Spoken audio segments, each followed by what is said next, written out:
Mrs. Razavi and dear friends, we are here today to join the Free Iran World Summit 2021 to express our support to the Iranian people and your resistance movement.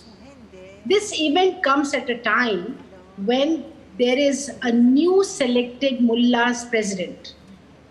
Ibrahim Raisi was a member of the Death Commission which sent thousands of political prisoners to the gallows in 1988.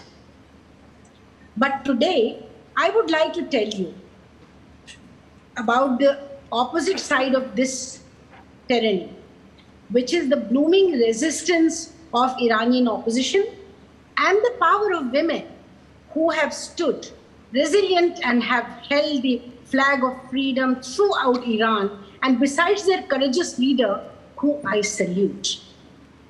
Mrs. Razavi's 10-point plan on women's freedom and equality is tomorrow's Iran, which I fully support.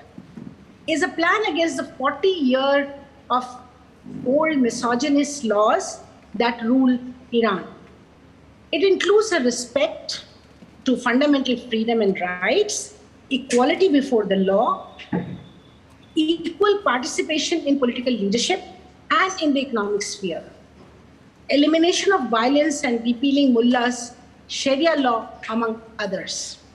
Mrs. Razavi stated once in a women's conference, and I remember it very clearly, that the experience within the resistance movement made it clear that defeating the curse of inequality is impossible without a leap forward, meaning that competent women had to assume leadership responsibilities without the slightest degree of anxiety. Women's hegemony in the Iran resistance as a paradigm shift, shifting transformation, paved the way for women to take the responsibility in all fields.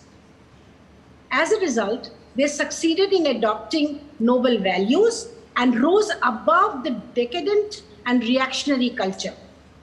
Instead of losing hope, they learned to remain helpful and assiduous in opening the path to victory. In this path, the women of the resistance have attained an incredible ability to make sacrifices.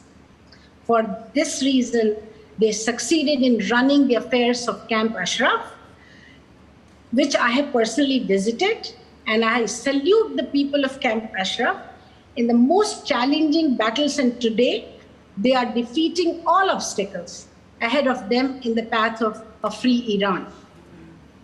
When you target the mullah's misogyny, you are aiming at the heart of their ideology.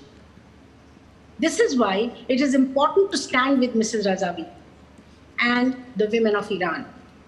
But nothing will stop the will of a nation to bring about change. So again, side by side, the women of the resistance units in Iran and with Mrs. Razavi, I repeat, Hazair, Hazair, Hazair.